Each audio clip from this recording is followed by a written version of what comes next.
غادي نقدم لكم فخاد ديال الدجاج. غادي نديروا لهم ترقيده حلوه مالحه وغادي نعملوهم في الفران. غادي نرافقوا هذا الطبق بالرز بالشامبينيون، جوج الانواع د الشامبينيون وبالذره.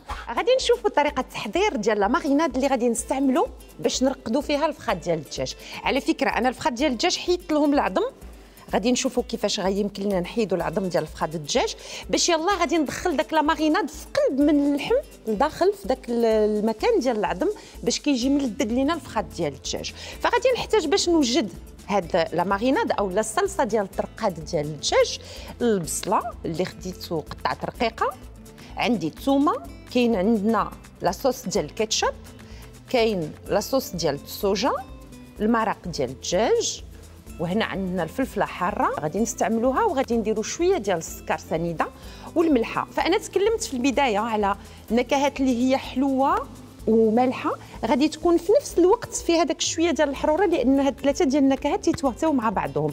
غادي نبداو بالزيت في المقله وغادي نشحروا البصله مع الثومه.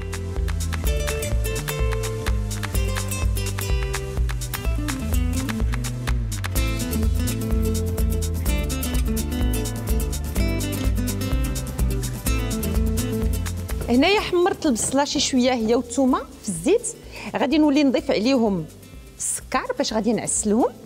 من بعد غادي نزيد لاصوص ديال الصوجا، غادي نزيد الكاتشب، غادي نطلقها هذا الخليط هذا غادي نطلقوه بشويه د المرق ديال الدجاج.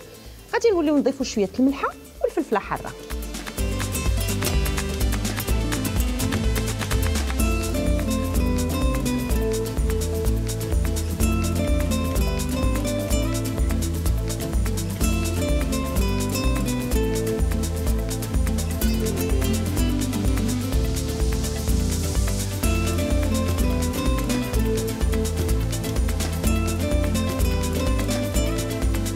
هنايا كتشوفوا معايا داك لاصوص اللي درنا، غير كنخليوها شويه كتغلى وتعاود بحال تتخثر صافي، وتنفيو عليها العافيه ونخليوها شويه تبرد.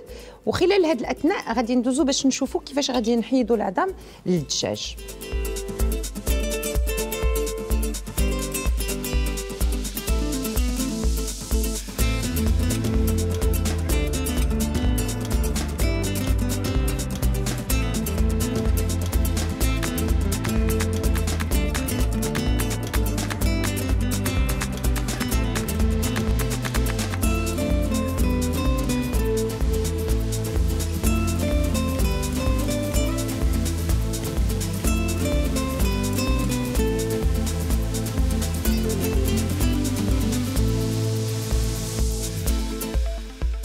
هنا لاصوص اللي صيبت وخليت حتى بردات خديتها ودرتها مع الدجاج اللي مديزوسي محيدين له العظم، كندخلوها له هكا بالداخل باش يلاه داك اللحم كله تيتشرب البنه ديال المذاق تاع الدخان اللي عندنا في لاصوص، مذاق الدخان اللي كتعطيه لينا لاصوص ديال الصوجا.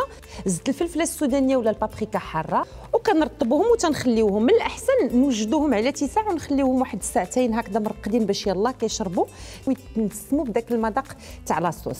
غادي ناخذ البصله مدوره نفرشها في الطبسيل ديال الفران. هنا ستفنا الفخاد ديال الدجاج فوق من البصله. غادي نقطع شويه ديال المطيشه غادي ننزلو قدام الدجاج. على اساس هذا غادي يدير لنا شويه ديال لاصوص، لانه الفخاد ديال الدجاج غيطلقوا المرق ديالهم اولا الماء ديالهم فاش غادي يكونوا كيطيبوا. وخلال الطياب ديال الفخاد ديال الدجاج انا هنا خليت داك لا ماريناد اللي شاطت لي اولا اللي بقات لي كنخليوها ومره مره تندهنوها فوق من داك الفخاد ديال الدجاج. منين نشوفوهم بداو كييبسوا كنعاودوا نطليو لهم شي شويه. فقلت مطيشه غادي تستف هكا في الجنب باش غادي دير لينا شويه ديال لاصوص هي والبصله. غادي ندخلهم للفران مسخن على درجه حراره 180 190. تنخليو الفخاد ديال الدجاج حتى كيطيبوا، تينجوا بحسب الكبر ديالهم. انا هنا عندي فخاد كبار غادي نحسب لهم تقريبا واحد ساعه الا ربع بحال هكذاك حتى لساعه على الاكثر. ساعه الا ربع هي كافيه باش غادي ينضجوا ويتحمروا ويكونوا هما هادوك.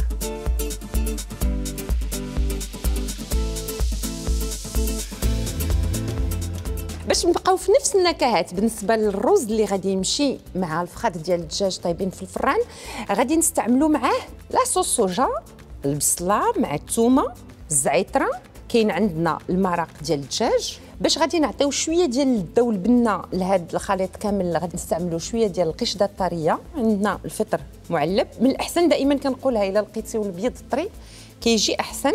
وعندنا لي شامبينيون الكحل اللي رطبنا في الماء. بالنسبه للتوابل الملحه مع شويه الابزار وشويه ديال الكمون. وغادي نبدا غادي نشحر اولا البصله والثومه حتى كيتحمروا، عاد باش غادي نولي نضيف المكونات الاخرى.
هنا بالنسبه للرز انا طيبته حتى تقريبا صافي علين غادي يطيب.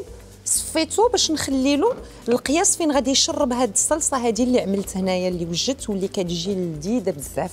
فما كنساوش اننا كنسلقوه غير في ماء عادي، ما كنديروش معاه الملحه باش يلا كيتشرب داك لاصوص الصوجا والمليحه اللي درنا هنايا في العطريه ما يجي شي مالح بزاف. دابا منين عملت الرز وعملت داك لي شامبينيون غادي نولي نضيف هاد الذره. هو كنضيفو حتى لتالي لانه الذره طايب وحتى هو غادي يزيد يعطي لنا داك الطيب. هاد الحلاوه كيف ما قلت قبيله كنبقاو دائما في نكهات قريبه من النكهات ديال لا ماريناد اللي عملنا الدجاج. كنت بوجده الفخاد ديال الدجاج مطيباهم على اتساع. نتوما كتشوفوا معايا المرق اللي طلقات الخضره واللي طلقوا الفخاد ديال الدجاج. غادي ناخذ هذا المرق غادي نفرغوا في الكاسرونه، غادي نزولوا داك الليدام الفوقاني ومن بعد غادي نوكحوا باش هذاك المريقه اللي غادي توكح على عافيه تكون شي شويه مجهده غادي تمشي باش ترافق لينا الفخاد ديال الدجاج. اما الخضره فاحنا غادي ننزلوها هكذا في الطرف ديال الطبق. زولت داك الليدام اللي كان زايد عندنا في المرقه، عملتها في الكاسرونه كيف ما شفتيو وبديت كنشف فيها وانا كنضربها بلو فوي على اساس يندمج داك المرق ويجينا شي حاجه هكذا مخضره.